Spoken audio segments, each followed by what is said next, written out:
lakukanlah segala sesuatu itu dengan kasih sayang.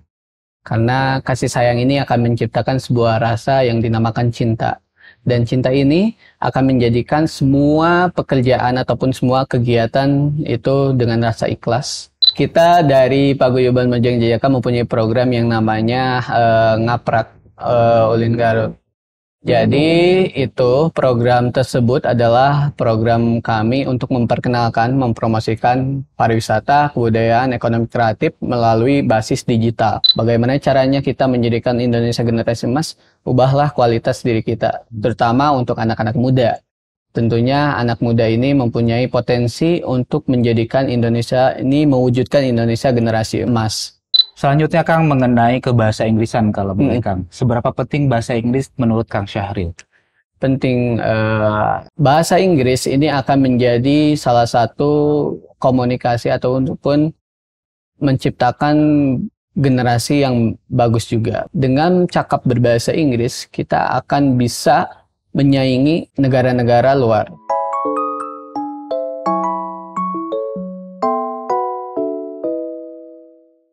Halo teman-teman Primary English, terima kasih masih menyaksikan Primary English Podcast. Hari ini kita senang sekali karena kedatangan seorang teman dari Mojang Jayaka Garut, yaitu Kang Syahril. Halo, Sampurasun.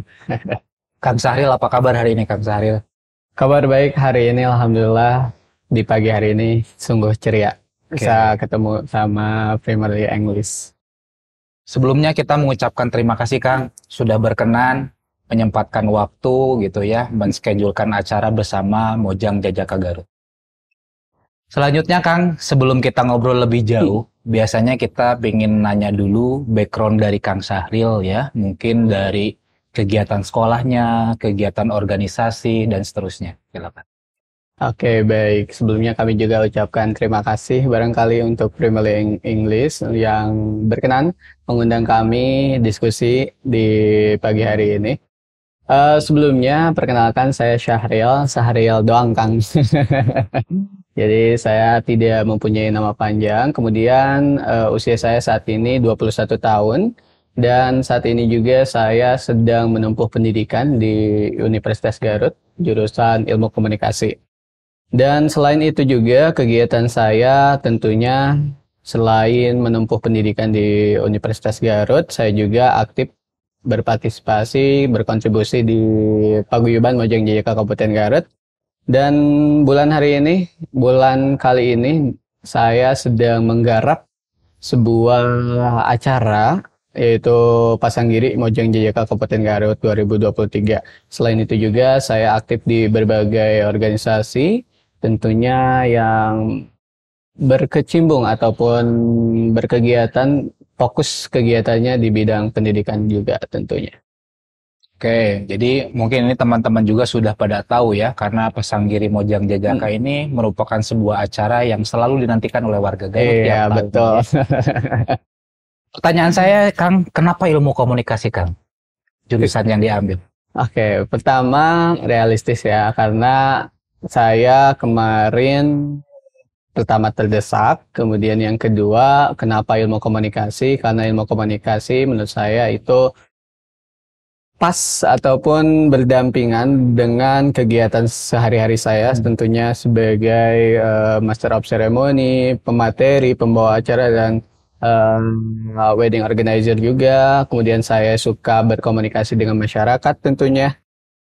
Itu saya ambil ilmu komunikasi untuk menunjang kegiatan sehari-hari saya. Kemudian yang kedua, karena emang ilmu komunikasi ini adalah ilmu sosial tentunya. Ketika saya berkegiatan dengan kegiatan lain di luar kampus, ini tidak terlalu sulit ataupun tidak terlalu menitik bebankan gitu. Karena kan ilmu sosial itu lebih ke opini, pendapat, dan sebagainya, isu-isu sosial seperti itu. Oke, jadi ini berarti sesuai dengan kerjaan sekarang ya? Benar. Sudah jadi MC ya. Jadi nanti mungkin teman-teman yang butuh MC nih, ada Kang Syahril bisa dikontak ya. Bisa. Instagramnya apa Kang Syahril, boleh dikasih tahu? Langsung. Boleh. Instagram saya di @syahril_pakot_. Baik Kang, ada mata kuliah yang sulit nggak dari ilmu komunikasi? Kalau misal dari mata kuliah, karena saya baru masuk dan sekarang baru semester 3 juga, selama saat ini belum ada ya mengenai yang tingkat kesulitan yang dirasa sulit karena masih dasar juga. Kemudian eh, dalam tingkat kesulitan sepertinya belum ada. Aman ya? Aman sih. Jadi.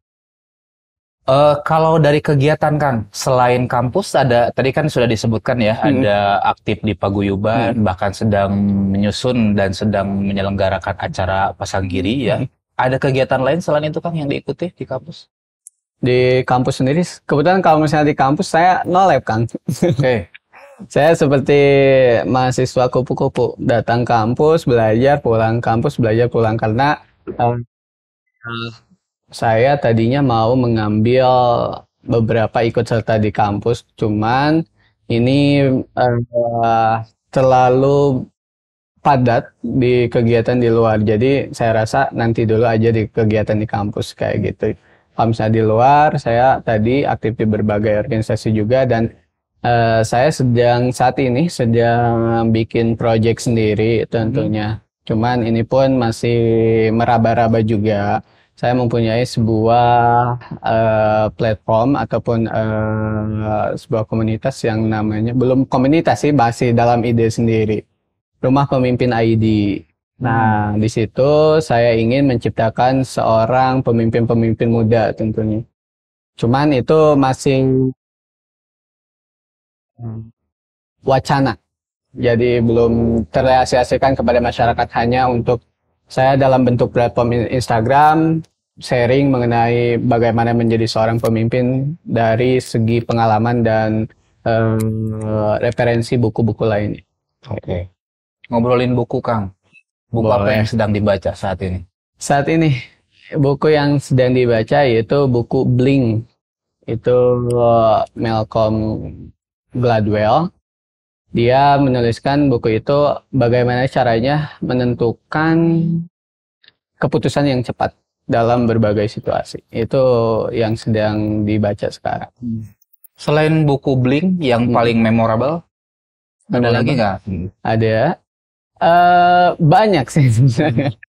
Karena saya sendiri senang juga untuk membaca buku saat yang menunjang pekerjaan. Ada bukunya Kang Pauji Nurwenda. Itu teman-teman yang mau belajar sebagai MC dan sebagainya bisa tuh dibaca-baca bukunya Street Smart Master of Ceremony. Itu memorable sekali karena itu menunjang dalam pekerjaan sebagai MC. Kemudian dalam kehidupan saya sebagai belajar menjadi seorang pemimpin ada bukunya John Maxwell.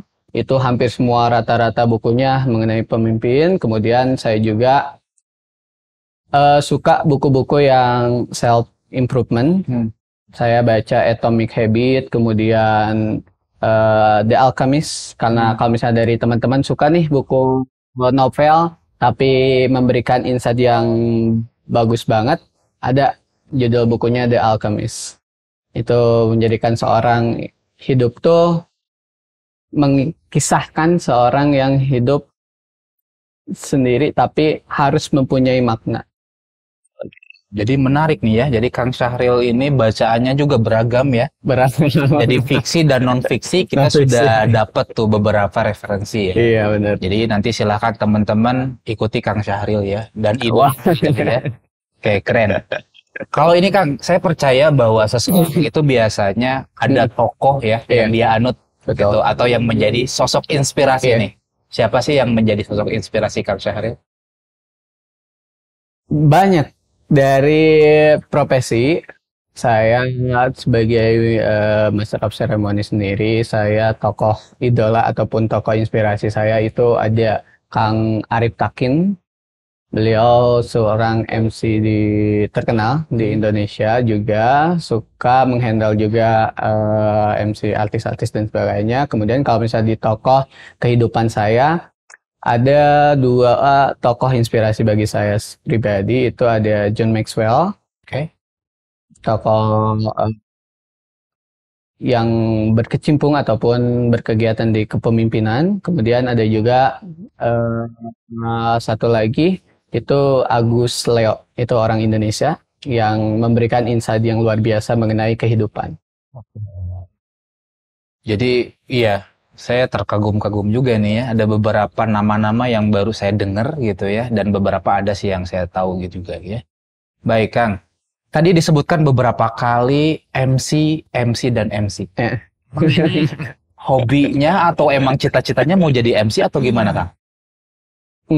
Disebut hobi ya, disebut cita-cita belum sih, karena MC ini sebagai penunjang, karena saya sebagai mahasiswa yang mencari dana sendiri, semuanya sendiri, jadi saya rasa karena saya suka dalam berkomunikasi, passionnya di situ bisa tuh menjadi seorang MC dan saya coba terjun, ternyata bisa menghasilkan duit.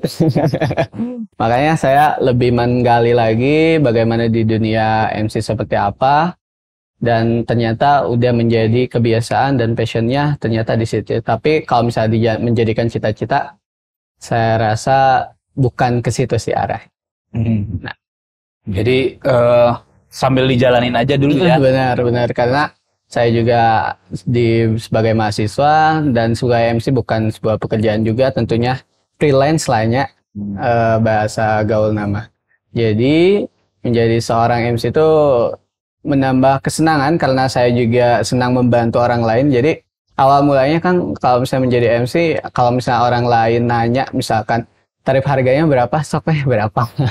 Soalnya saya senang kalau misalnya orang lain bisa dibantu gitu ya, karena ini juga jasa, jadi nggak perlu ada perhitungan yang khusus untuk saya pribadi gitu. Jadi kalau misalnya ada teman yang nanya, Real bantuin MC di sini, ayo aja dulu. Kalau misalnya masalah harga mah, ya udah terserah aja gitu. Kadang ada beberapa teman-teman yang dibantu tanpa harga juga gitu.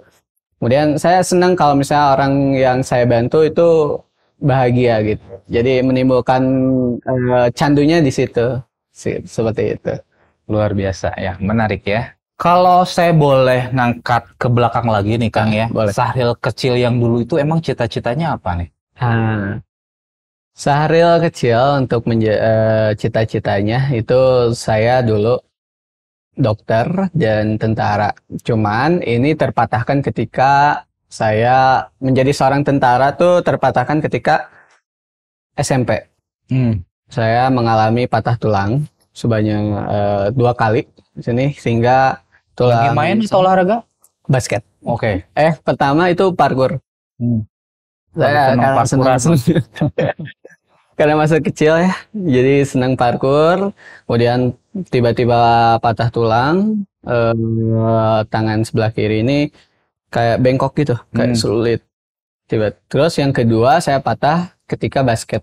Baru sembuh berapa minggu langsung basket, dirasa udah enak nih. Tapi ketika basket ternyata baru aja jatuh dikit langsung patah lagi, dan itu mematahkan semangat saya menjadi seorang tentara. Kemudian yang kedua saya ingin menjadi dokter. Cuman ini pun terpatahkan ketika saya mau masuk ke SMK. Karena SMK saya farmasi kesehatan. Kemudian ada satu tes tes kesehatan, yaitu tes buta warna, dan ternyata saya buta warna parsial. Buta warna ya? Bener. Jadi nggak bisa ngelihat warna apa? Bisa melihat warna, cuman ketika tes buta warna saya gagal. Oke. Jadi kan ada nih beberapa orang yang bisa ngebedain hijau dan biru ya? Iya. Saya tuh biasanya merah ke hijau, merah gitu. Jadi kalau misalnya dites nih angka berapa dan sebagainya, ada beberapa yang bisa, ada yang beberapa nggak bisa. Oke. Kang Sahril, kita lanjut pembicaraan mengenai Jajaka Kabupaten Garut. Gimana ceritanya atau awal ceritanya bisa gabung ke Pasanggiri ini atau ke Paguyuban Jajaka? Awal mula saya ingin menjadi seorang ikut serta di Paguyuban Mojang Jajaka di tahun 2019. Tahun 2019 terpicu oleh tahun 2018, karena tahun 2018 saya ikut serta dalam Duta Pelajar Industri Kreatif. oh ternyata isinya Mojang Jajaka semua hampir rata-rata gitu ya. Dari panitianya, kemudian anak-anak yang ikut sertanya. Kemudian saya tertarik lah ikut di tahun 2019. Tapi ketika tahun 2019 saya nggak lolos. Saya gagal.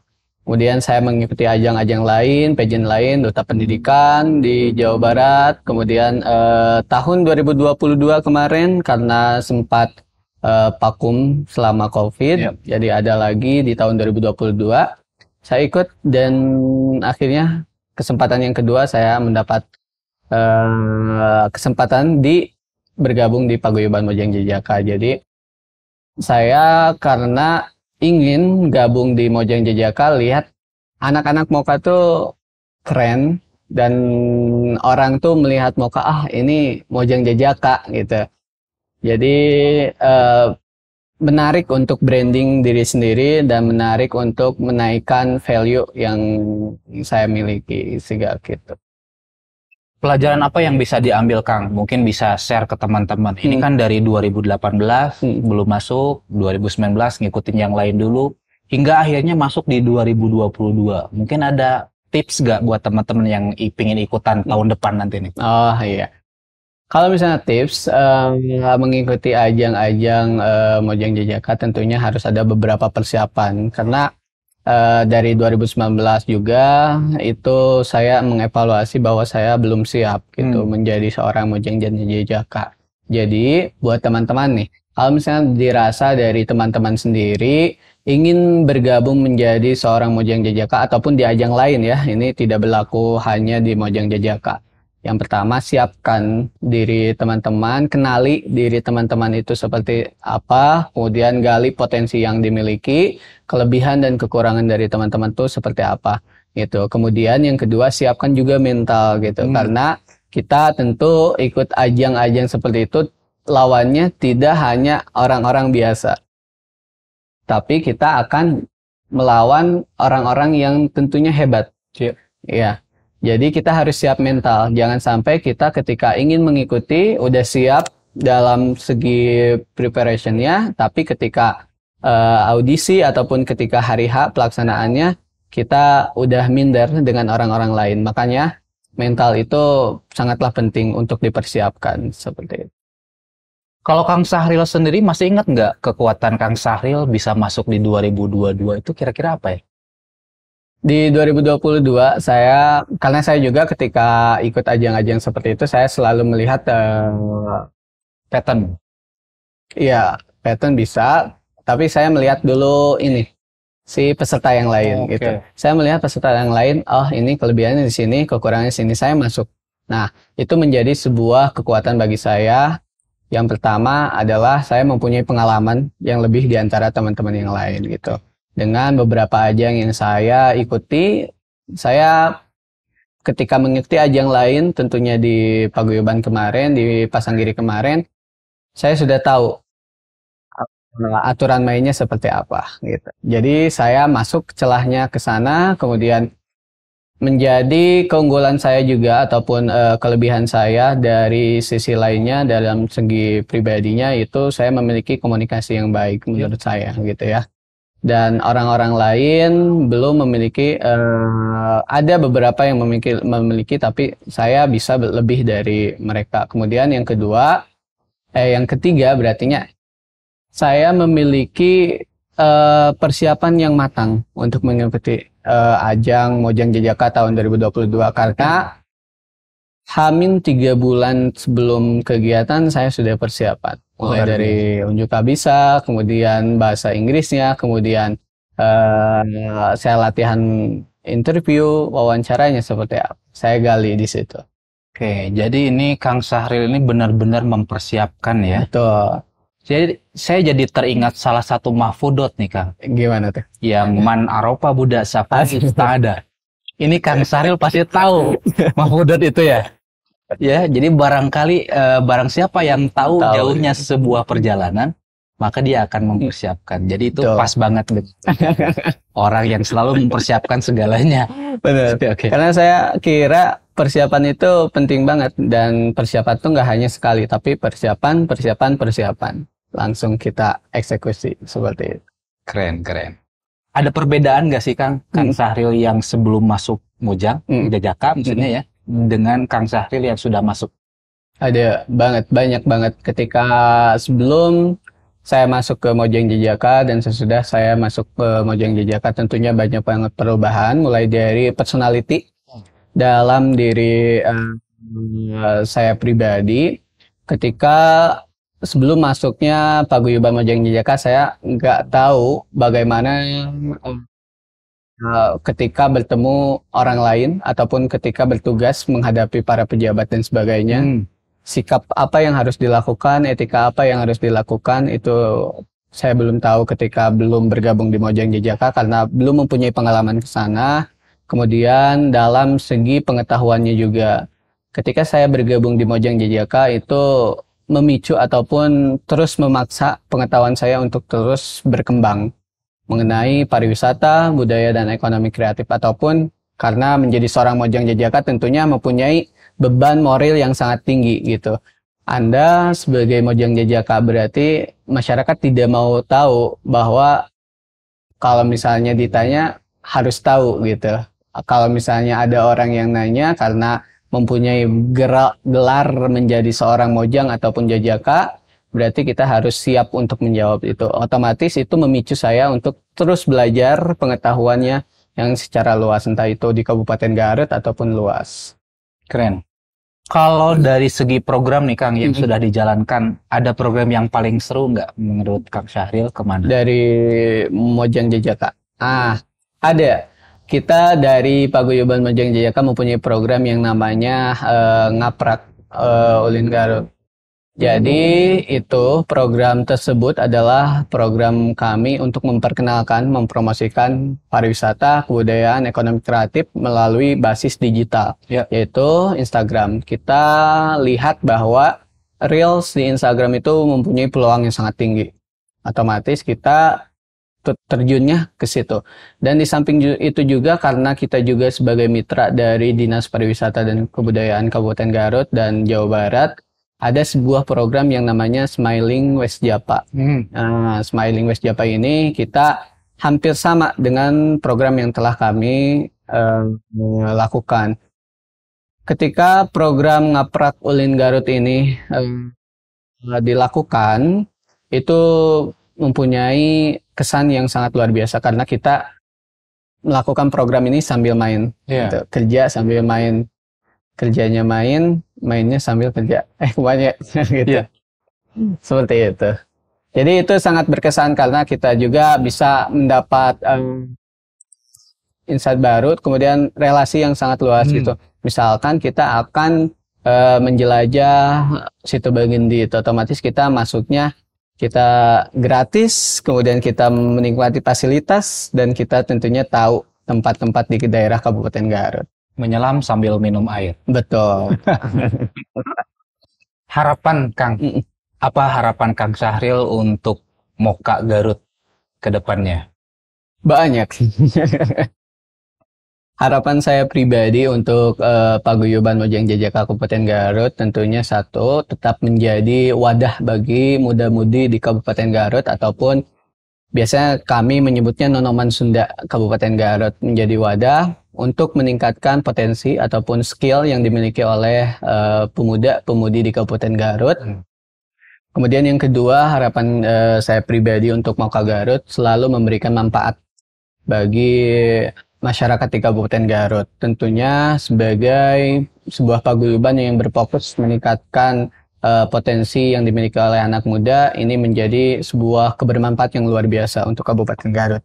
Yang terakhir, harapan saya pribadi untuk Paguyuban Mojang Jajaka Kabupaten Garut tetap menjadi seorang komunitas ataupun organisasi yang konsisten dalam meningkatkan potensi ataupun program-program di Kabupaten Garut. Tentunya kita membantu merealisasikan apa yang kami bisa bantu dalam paguyuban untuk pemerintah Kabupaten Garut. Untuk menuju Garut juara ya Kang? Garut juara. Oke, keren.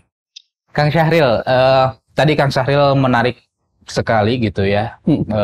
mengenai bacaan yang sudah dibaca, Oke. kemudian konsen pendidikan dan seterusnya. Saya juga ingin mengenal mengenai pendapat Kang Sahril gitu Hmm. ya, mengenai pendidikan di Indonesia itu seperti apa. Pendidikan di Indonesia, karena saya juga ada sedikitnya latar belakang dalam bidang pendidikan dan saya mengikuti pendidikan Indonesia. Pertama, saya di tahun sekarang ini cukup meningkat, Hmm.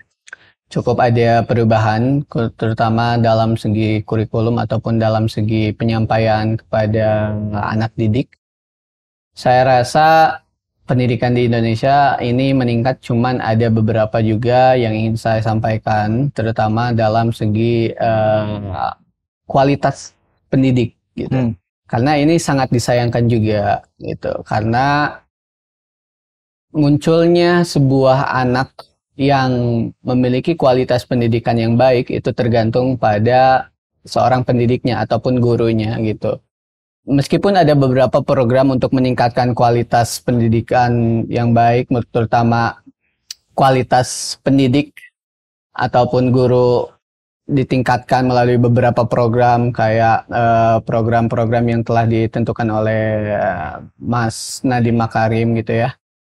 Cuman ini tidak terrealisasikan secara menyeluruh. Nah, ini menjadi yang dikhawatirkan karena banyak sekali kualitas-kualitas pendidikan yang kurang baik menurut saya itu adalah karena kualitas pendidiknya yang kurang baik juga ataupun gurunya. Nah, ini terjadi di Indonesia gitu.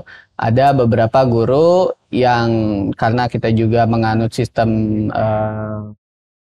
mengikuti yang terdahulu gitu ya. Maksudnya tuh guru ini akan mengajarkan sebagaimana yang diajarkan oleh guru sebelumnya. Ya.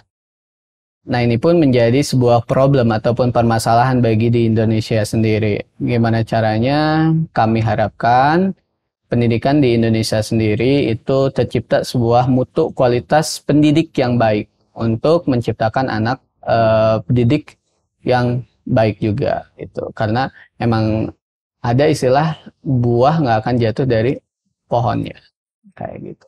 Jadi untuk merubah sistem pendidikannya, untuk merubah kualitas pendidikan di Indonesia bisa kita ubah dulu dalam kualitas pendidiknya terlebih dahulu.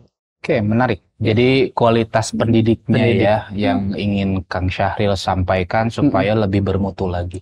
Karena banyak juga seorang guru yang tidak mengerti apa yang akan diajarkan gitu. Hanya mengajarkan, menyampaikan saja. Tapi kita pun menjadi seorang guru ataupun seorang pendidik tidak tahu ataupun tidak paham mengenai esensi yang akan diajarkannya. Itu banyak banget saya mengalami karena saya juga dulu pernah pengabdian selama 1 minggu di wilayah selatan dan saya melihat anak-anak tuh kurang motivasi.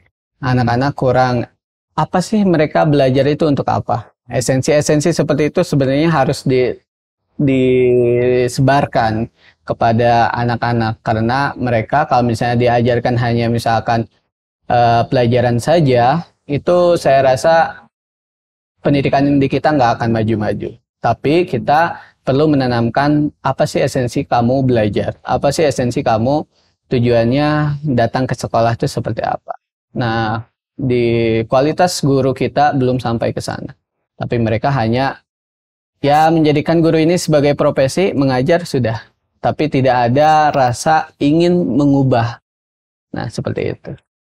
Tadi Kang, wacana yang Kang Syahril sampaikan itu adalah salah satu indikator untuk berkualitasnya seorang pendidik atau guru. Itu adalah salah satunya ya. Iya. Itu adalah kesejahteraannya. Iya, benar. Ya. Makanya kemarin kan kita banyak tuh artikel ya, seorang guru harus sampingannya jualan A, Iya. atau jadi profesi ojek online, yang mana itu nggak apa-apa sih, Iya, ya, itu nggak apa-apa. Cuman kan mungkin nanti fokusnya bergeser gitu ya, kalau misalkan ada beberapa profesi karena dia harus memenuhi perutnya, maka salah satu indikatornya adalah kesejahteraannya. Gaji gurunya nih Kang. Iya. Ada pendapat nggak gaji guru yang ideal untuk menuju guru yang bagus? Kira-kira nominalnya harus berapa? Seharusnya kita berkaca kepada negara-negara lain juga ya. gaji tertinggi itu adalah seorang guru seharusnya gitu ya. Bukan karena guru ini yang menciptakan sebuah kehidupan di Peradaban ya. iya, peradaban, menciptakan sebuah peradaban juga. Makanya idealnya gaji seorang guru ini lebih tinggi dari gaji seorang saya sebutkan DPR aja ini, ya. Ataupun lebih tinggi dari seorang presiden juga bisa. Karena presiden pun belum tentu menjadi seorang presiden kalau misalnya tidak ada guru. Tuh. Makanya kalau misalnya di Indonesia ingin maju kualitas pendidikan, kesejahteraannya pun diperhatikan. Karena betul kualitas ini saling berkaitan Ya. antara kita tidak bisa menyalahkan kualitas gurunya, kita tidak bisa menyalahkan sistemnya seperti apa. Tapi seharusnya ini menjadi permasalahan bagi kita semua, yang menjadi solusi bagi kita semua. Jadi guruna diberikan kesejahteraan yang baik, kemudian sistemnya mendukung kesejahteraan guru, kemudian kualitas yang dimiliki oleh gurunya menunjang untuk kehidupan anak-anak didiknya. Jadi kalau misalnya dinominalkan bisa lebih lah dari seorang DPR seharusnya. Jadi saya pun berdoa mungkin ini tidak menutup kemungkinan ya Bener. Kang Syahril di masa depan menjadi Betul. Menteri Pendidikan. Betul, amin. Ya, amin ya. Jadi nanti bikin anggaran tuh yang benar-benar bisa mensejahterakan seorang guru ya, gitu ya. Oke. Kang, selanjutnya mengenai Indonesia di tahun 2045 nih Kang. Seoptimis apa Kang Syahril melihat Indonesia di 2045, tahun di mana Indonesia menjadi generasi emas? Iya. Dibilang seoptimis apa, kita harus optimis gitu. Sebenarnya kita sebagai masyarakat Indonesia sendiri jangan menunggu 2045. Sebagaimana ini hanya visi ataupun harapan bagi Indonesia genap 1 abad Indonesia menjadi seorang atau menjadi sebuah negara yang maju ataupun negara Indonesia emas. Kita sebagai masyarakat Indonesia sendiri, tentunya bangsa anak muda, Indonesia generasi emas ini bukan hanya milik orang-orang yang telah usianya di atas 40. Tapi kita pun sebagai generasi muda harus memiliki visi Indonesia generasi emas. Makanya kita jangan perlu menunggu 2045, tapi kita ciptakan dimulai dari sekarang, dimulai dari detik sekarang. Bagaimana caranya kita menjadikan Indonesia generasi emas? Ubahlah kualitas diri kita, terutama untuk anak-anak muda. Tentunya anak muda ini mempunyai potensi untuk menjadikan Indonesia ini, mewujudkan Indonesia generasi emas, gitu. Ada yang dinamakannya ketika dalam sebuah kebiasaan di Jepang itu kaizen. Kaizen ini melakukan hal-hal kecil tapi konsisten. Nah, ini hal-hal kecil tapi konsisten ini jika diberlakukan untuk setiap anak muda, setiap generasi Z tentunya akan menjadikan tolak ukur ataupun batu loncatan untuk menciptakan generasi emas. Indonesia generasi emas. Jadi bisa dimulai dari sekarang dan saya pun optimis kita sebelum 2045 Indonesia menjadi negara maju, Indonesia menjadi mencapai generasi emas itu. Amin. Oke, kita berharap juga apa yang disampaikan Kang Syahril itu benar-benar terwujud ya. Amin. Oke. Selanjutnya Kang mengenai ke bahasa Inggrisan kalau boleh Kang. Seberapa penting bahasa Inggris menurut Kang Syahril? Penting kalau misalnya dalam presentasi 100% sih.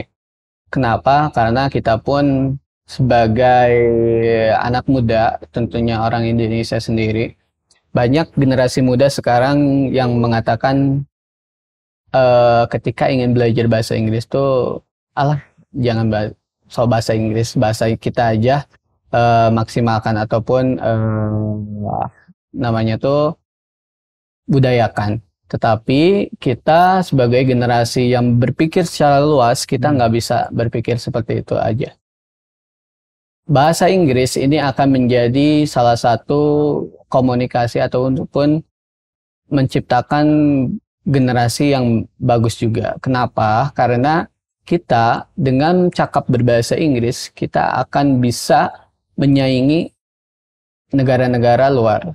Bayangkan kalau misalnya di negara kita anti dengan bahasa Inggris ataupun kita mempunyai pola pikir bahasa Inggris ini menjadi bahasa yang so-soan, itu kita akan tertinggal. Mulai dari teknologi, itu semua kita dalam bahasa Inggris. Kemudian komunikasi internasional juga. Karena kita nggak bisa stuck di wilayah nasional saja. Kita juga sebagai generasi muda harus menciptakan ataupun menerobos ke jenjang internasional gitu. Nah, kita harus belajar dari negara Malaysia. Itu hampir rata-rata masyarakatnya sudah cakap dalam bahasa Inggris. Dan tentunya ini menjadi kelebihan juga. Dan kita pun, meskipun kita harus melestarikan bahasa kita, itu harus. Tapi kita juga jangan anti terhadap bahasa Inggris. Saya analogikan sebagai sebuah spons. Busa itu bisa menyerap air sebanyak mungkin. Dan bisa mengeluarkan sebanyak mungkin. Dan kita pun harus seperti itu. Kita serap sebanyak mungkin budaya-budaya yang dari luar, tapi kita pun bisa menyesuaikannya. Jadi, bahasa Inggris ini sangatlah penting, terutama di era sekarang. Pertanyaan terakhir dari kami, ada pesan nggak, Kang? Sekaligus mungkin closing statement dari Kang Syahril bagi teman-teman yang sedang menyaksikan. Ada sih yang ingin saya sampaikan kepada teman-teman yang nonton dalam podcast kali ini. Saya selalu sampaikan, lakukanlah segala sesuatu itu dengan kasih sayang. Karena kasih sayang ini akan menciptakan sebuah rasa yang dinamakan cinta. Dan cinta ini akan menjadikan semua pekerjaan ataupun semua kegiatan itu dengan rasa ikhlas. Tentunya kemudian akan menimbulkan rasa ingin tahu yang berlebih.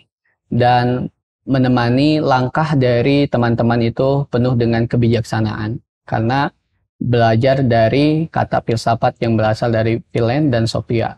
Sophia itu artinya cinta.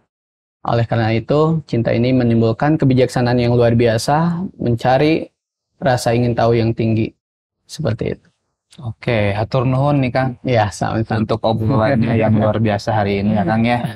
Semoga di Mojang Jajaka Kabupaten Garut tambah bagus gitu. Amin. Program-programnya tambah keren. Ya. Kemudian visinya yang tadi menuju Garut juara. Juara, betul. Ya. Tidak hanya di Indonesia, mungkin nanti bisa jadi skala internasional. Iya, amin. Kang, ya. Sukses. Amin. Siap. Hatur nuhun Kang. Iya, sama-sama. Hatur nuhun. Teman-teman, itulah Syahril dari Mojang Jajaka Kabupaten Garut. Terima kasih.